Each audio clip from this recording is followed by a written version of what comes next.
So ngayon guys, ayan tapos na ang kwarto. Mag-i-start naman tayo ngayon dito sa banyo ng tiles.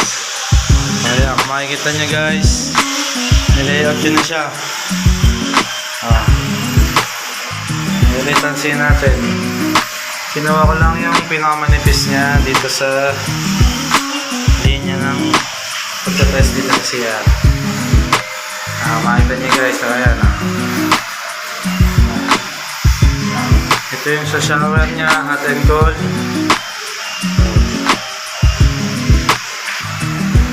Mamaya guys, papakita ko sa inyo pagka nangyari na siya. Ito nga pala guys yun.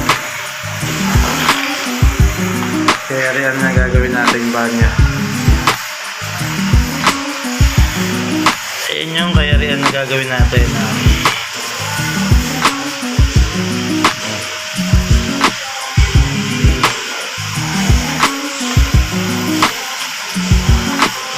Sana guys makuha ito. Okay, start na tayo. Ayan, lagyan niya na ng pawpok ni Partners. Okay guys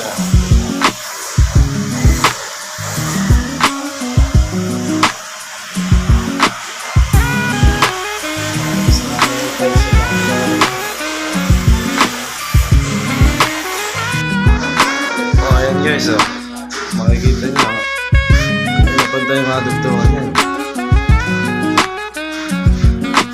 Tapos ka na yung siding, yung dalawang poste na larang lalagyan.